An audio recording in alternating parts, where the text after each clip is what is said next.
আসসালামু আলাইকুম। ক্লাস 7 তোমাদের আগের ক্লাসে দেখানো হয়েছিল শতকরার অঙ্কগুলো। বসে দেখি 1.2। আগেই বলেছিলাম তোমাদের 1.3 সেখানে দেওয়া আছে সংখ্যা রেখার সাহায্য নিয়ে যোগ করা। তো এগুলো সেরকম গুরুত্বপূর্ণ নয়। আজকে আমরা আলোচনায় থাকব বর্গমূল নির্ণয় কিভাবে করা হয় সেগুলো নিয়ে। অর্থাৎ আজকে বর্গমূলের অঙ্কগুলো তোমাদের দেখাবো। অর্থাৎ কোষে দেখি 1.4 পেজ নম্বর 15 থেকে 17 যে অঙ্কগুলো আছে সেগুলো তোমাদের একটু আলোচনায় থাকবে। প্রথমে দেওয়া ছিল, দেখবে কতগুলো ছবি আছে, সেই ছবিগুলোর পরিসীমা নির্ণয় করতে পেরেছে। এরকম একটা ছবি ধরো দিয়ে আছে, এরকম ছবি দেওয়া আছে, এরকম ছবি দেওয়া থাকতে পারে। এই ছবিগুলোর পরিসীমা ধরো এটা দিয়ে আছে কত, 5 সেমি, এটা দিয়ে আছে 6 সেমি, এটাও দিয়ে আছে 6 সেমি। তাহলে পরিসীমা কি? পরিসীমা মানে হচ্ছে বাইরের সীমারেখার যোগফল। তাহলে এটা দেখো একটা ত্রিভুজ, এই ত্রিভুজের বাইরের পরিসীমা, বাইরের সীমারেখার যোগফল মানে 5 সেমি 6 সেমি 6 সেমি যোগফল। তাহলে 5 semi plus 6 semi plus 6 semi সমান কত? 12 5 5 আর 6 11, 11 6 17। ঠিক আছে, ধরো এইটা পরিসীমা নির্ণয় করছো, এটা দিয়ে আছে 4, এটা দিয়ে আছে 4 সেমি, এটা দিয়ে আছে 3 সেমি, এটা দিয়ে আছে 3 সেমি। তাহলে এর পরিসীমা কত হতে পারে? এর পরিসীমা কত হবে না, বাইরের সীমারেখার যোগফলটাকেই বলা হচ্ছে এর পরিসীমা। তাহলে 4 প্লাস 4 প্লাস 3 প্লাস 3 অর্থাৎ এখানে 14 সেন্টিমিটার। এই চিত্রটির পরিসীমা হবে 14 সেন্টিমিটার। ঠিক আছে, ধরো চিত্রটা এমনও দেওয়া থাকতে পারে, এরকম একটা চিত্র দিয়ে আছে,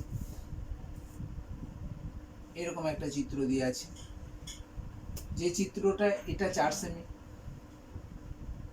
এটা ধরো আমি ধরলাম 6 সেমি, এটা 4 সেমি, তাহলে এটা একটা আয়তকার চিত্র, এটা 6 সেমি, তাই না? এটা আয়তকার চিত্র।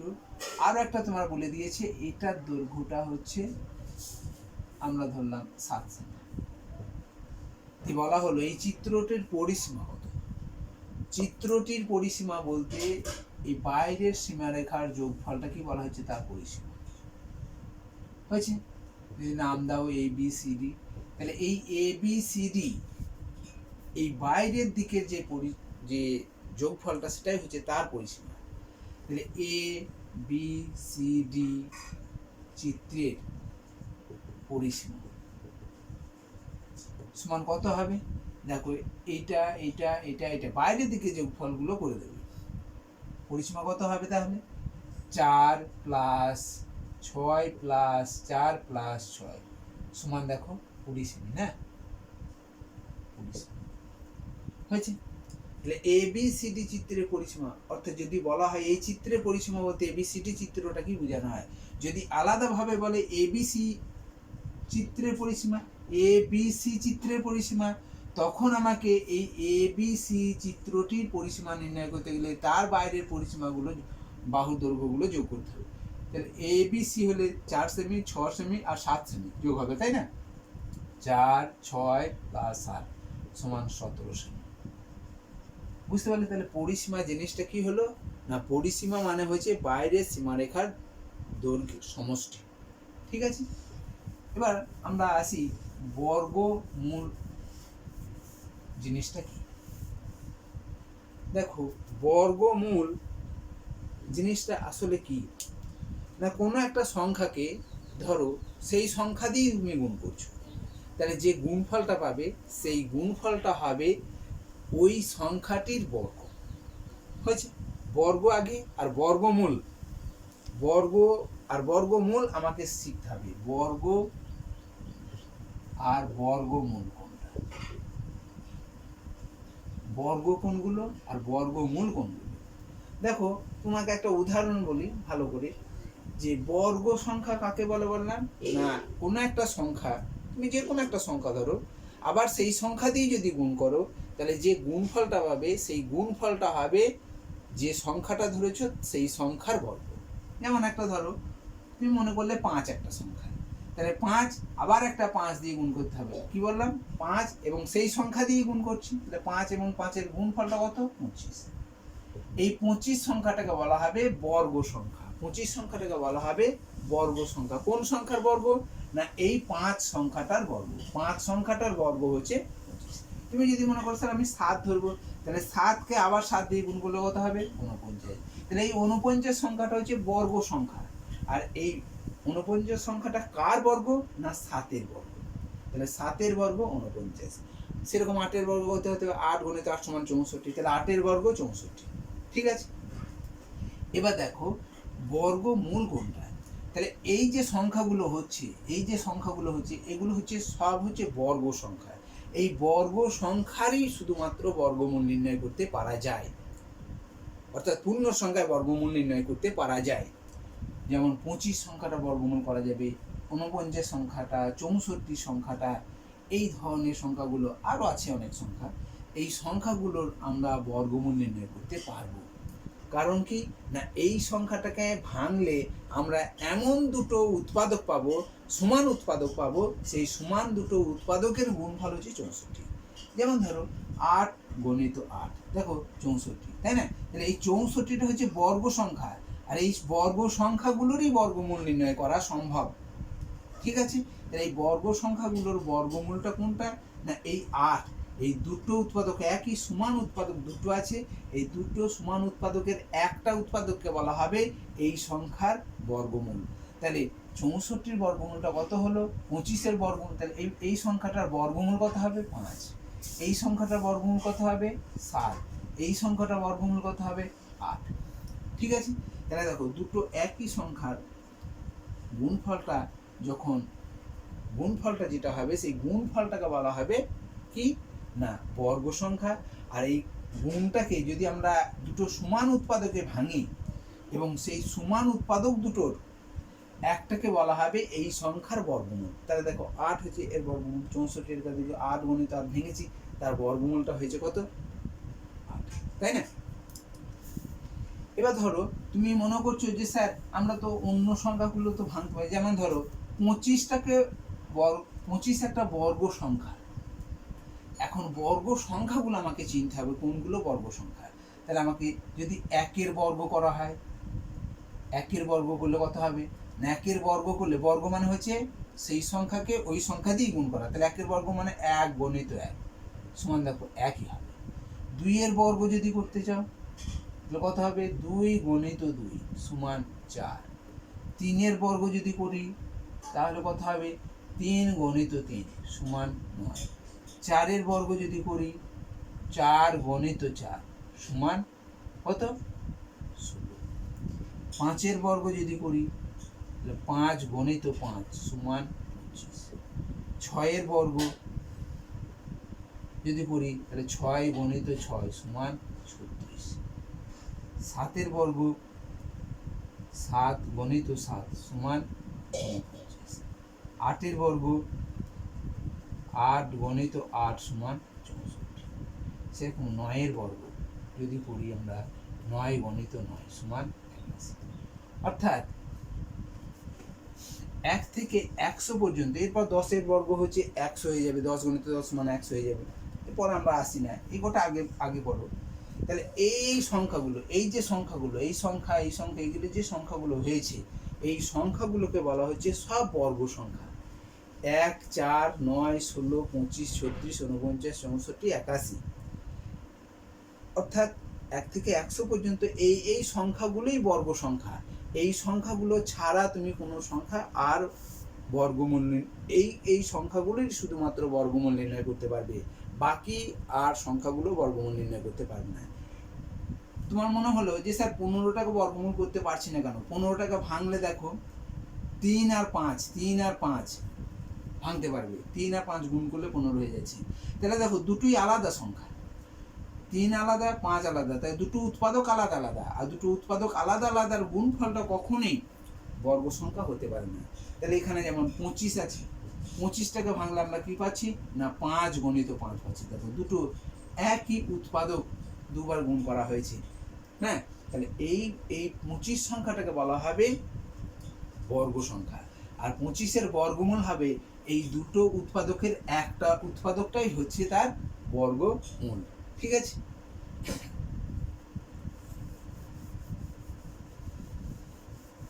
এবার আমরা আসবো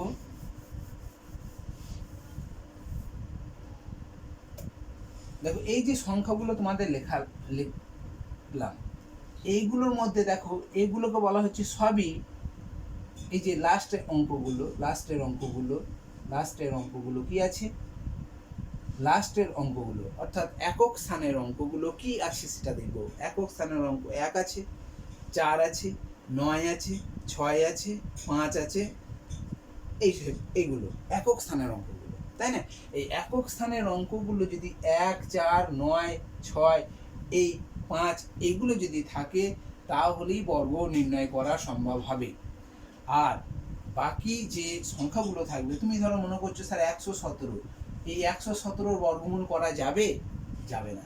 কারণ কি না, এখানে দেখো এককের অঙ্কটা 7 আছে, আর এককের অঙ্কটা এখানে কোনো জায়গায় 7 আছে, কোনো জায়গায় 7 নেই। তাহলে এককের অঙ্কটা 7 না থাকার জন্য তুমি চোখ মুজে বলে দিতে পারবে যে এটা কখনোই বর্গমূল নির্ণয় করা সম্ভব হবে না। এবার প্রশ্ন হচ্ছে যে স্যার যে 225 এটা একটা বর্গ সংখ্যা,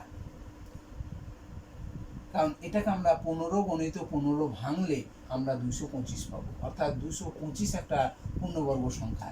তাহলে এই পূর্ণবর্গ সংখ্যার দুটো উৎপাদক আছে, সমান উৎপাদক, তাহলে এই 15টাকে বলা হবে 225-এর বর্গমূল।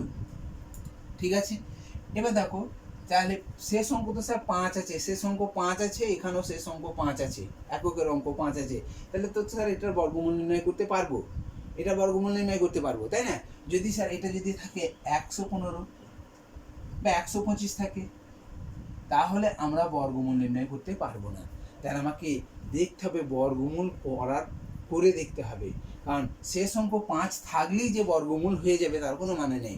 তাহলে তোমাকে যদি অঙ্কে দেয়া থাকে যে নিচের রাশিগুলোর বর্গমূল নির্ণয় করো, তাহলে তখন সেই রাশিগুলোর দেখবে 5 থাকলে, শেষ অঙ্ক 5 থাকলে নিশ্চয়ই সেটা বর্গমূল করা যাবে, আর দেখবে বর্গমূল করা যাবে।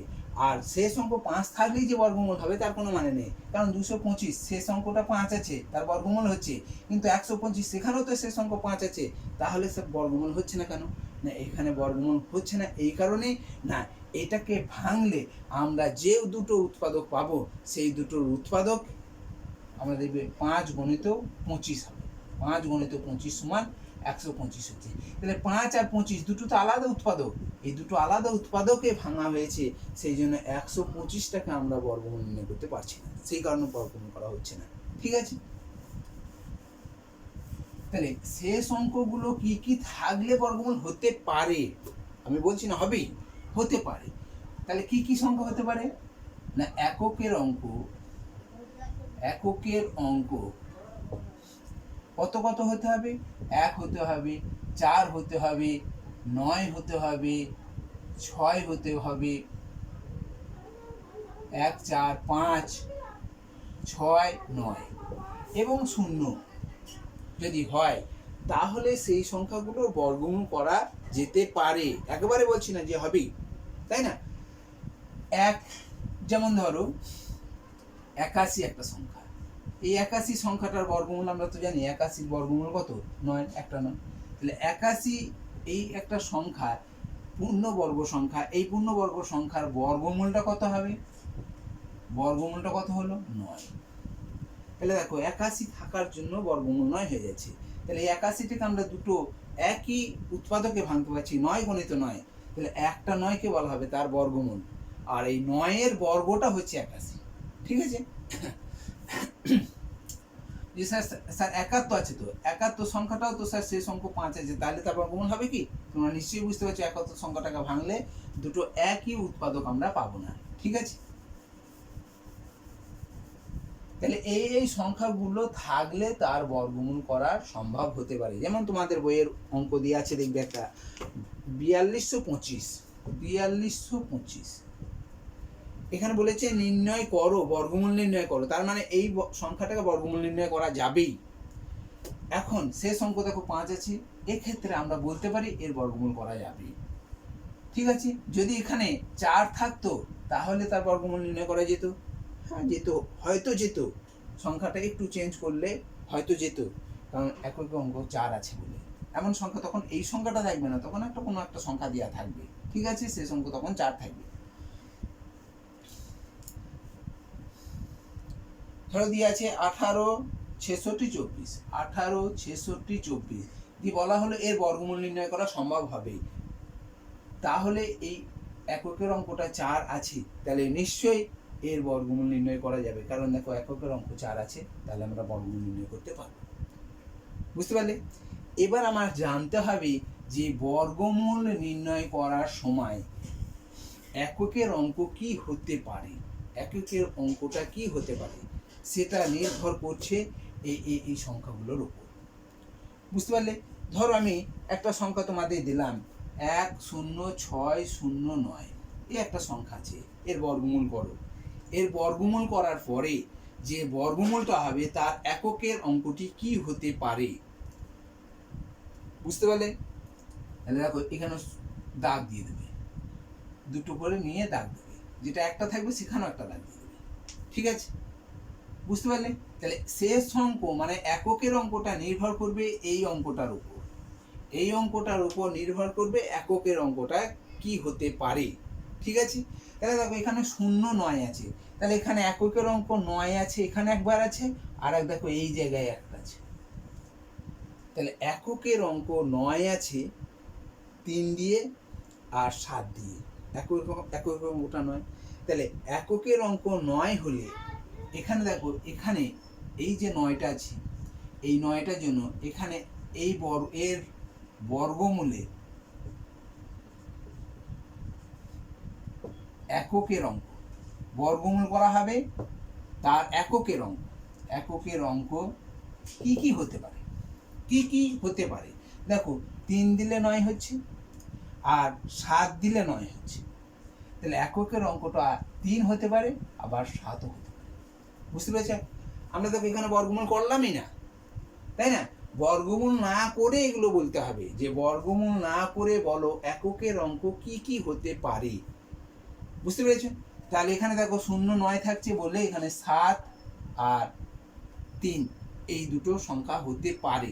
ঠিক আছে, এবার দেখো 4225, আমি বর্গমূল করছি না, এর এককের ঘরের অঙ্ক কি হতে পারে।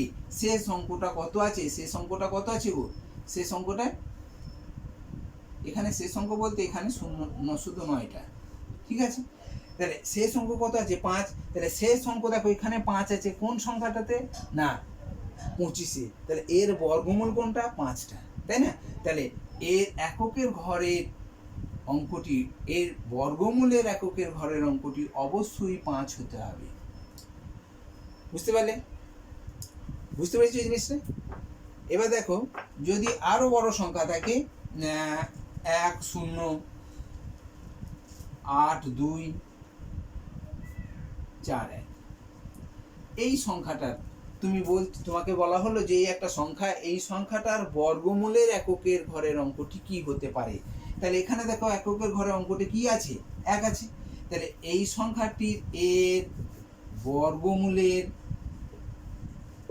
এককের ঘরের অঙ্ক, এককের ঘরের অঙ্ক কি হতে পারে। দেখো 1 আছে, শেষ অঙ্ক 1 আছে, 1-এতে আছে আর 9-এতে আছে, আর বাকিগুলো দেখো এককের ঘরের অঙ্ক 1 নেই, একটা মাত্র 1-এ আছে আর 9-এ আছে, তাহলে এর এককের ঘরের অঙ্ক 1 হতে পারে, আবার 9 হতে পারে।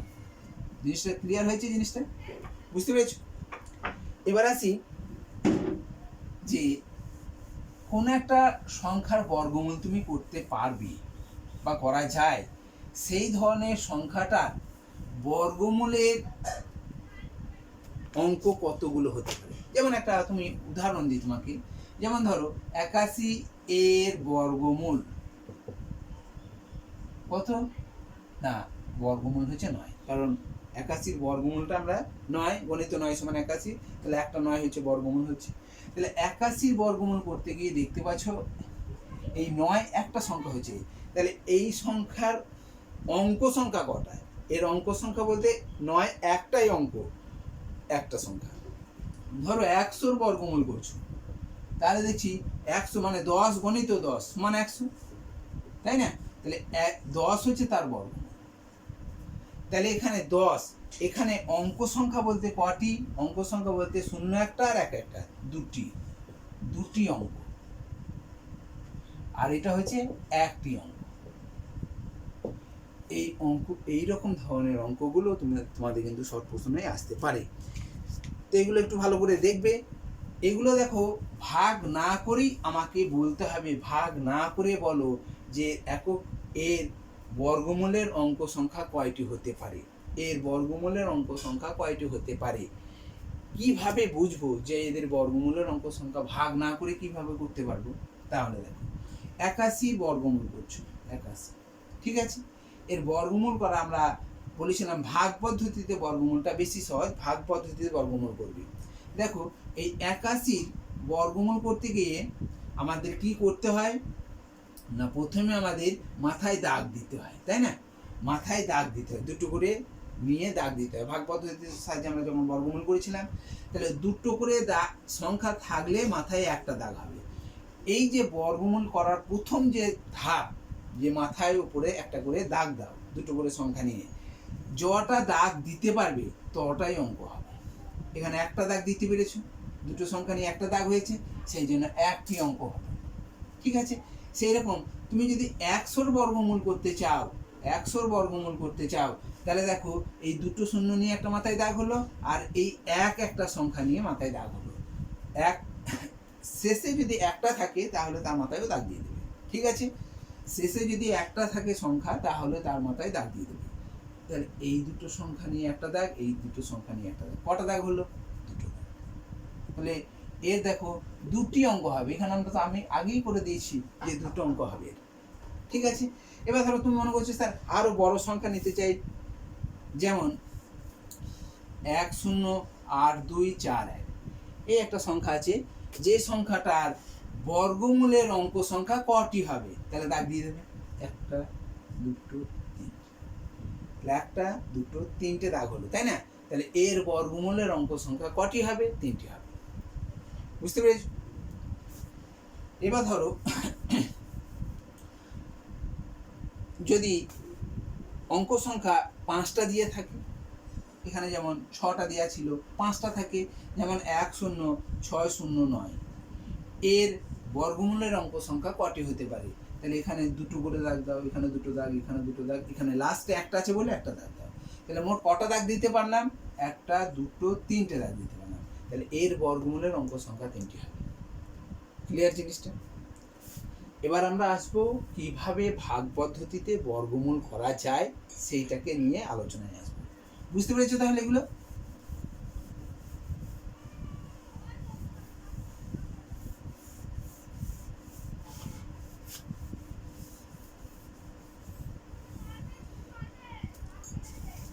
দেখো আমরা একটা সহজ জিনিস দিয়ে তোমাদের বর্গমূল নির্ণয় দেখাই। যেমন ধরো 4225, এই সংখ্যাটাকে তোমাকে বর্গমূল নির্ণয় করতে হবে। তাহলে এর বর্গমূল নির্ণয় করতে গেলে আমাকে কি করতে হবে? দুটো পদ্ধতির সাহায্যে আমরা বর্গমূল শিখেছি। ক্লাস 6-এ শিখেছিলাম উৎপাদকের সাহায্যে কিভাবে বর্গমূল নির্ণয় করতে হয়, অথবা ভাগ পদ্ধতির সাহায্যেও কিভাবে বর্গমূল নির্ণয় করতে হয়, ক্লাস 6-এ তোমাদের দেখানো হয়েছিল। হয়তো অনেকের ভুলে যাচ্ছ বা মনে নেই, তারাও তোমরা দেখে নাও একবার, ঠিক আছে? আমরা সব থেকে সহজ হচ্ছে আমরা বড় আস্তে আস্তে উঁচু ক্লাসে উঠছি, আর উৎপাদকের সাহায্যে করলে অনেকটা বড় হতে পারে। আমরা যদি ভাগ পদ্ধতির সাহায্য নিই তাহলে আমরা খুব সহজেই এটাকে বর্গমূল নির্ণয় করতে পারবো। এই ভাগ পদ্ধতিতে বর্গমূল করার সময় আমাকে এই ছকটাকে একটু মনে রেখে দেবে, যে 1-এর বর্গ, 2-এর বর্গ, 3-এর বর্গ, 1 স্কোয়ার, 2 স্কোয়ার, 3 স্কোয়ার, যেটা আমি করছিলাম না, সেইটাকে মনে রেখে দেবে। 1 স্কোয়ার মানে 1-এর বর্গ মানে 1 স্কোয়ার মানে 1, 2 স্কোয়ার মানে 2-এর বর্গ 4, 3 স্কোয়ার মানে কত? 9। 4 স্কোয়ার বর্গ হচ্ছে কত? 4 বর্গ হচ্ছে কত? 16।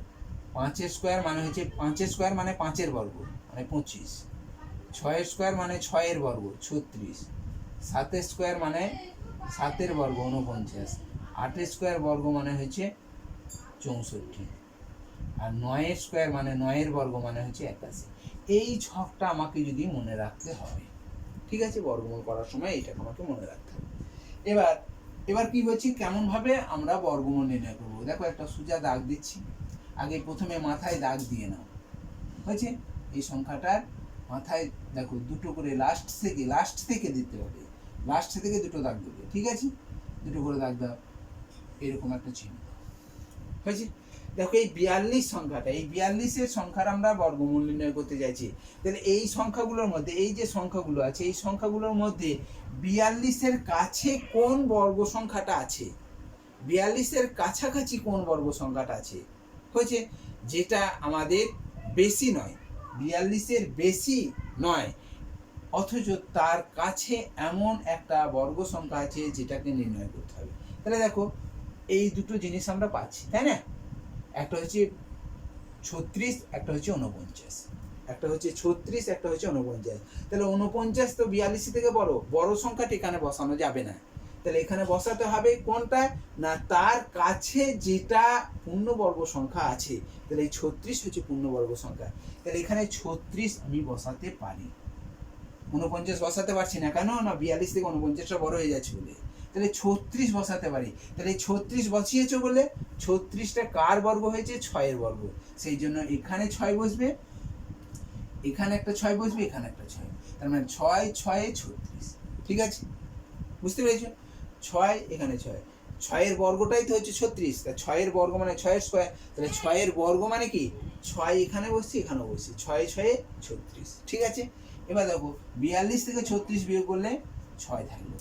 আর এখানে যে দুটো করে দাগ দিয়ে আছে, এই দুটো করে দাগ দেওয়া মানে হচ্ছে দুটো সংখ্যায় নেমে যায়। আমরা জানি সাধারণত ভাগ করার সময় একটা করে সংখ্যা নামে, কিন্তু বর্গমূল নির্ণয় করার সময় সেই জন্য মাথায় দাগ দেওয়া হচ্ছে দুটো করে।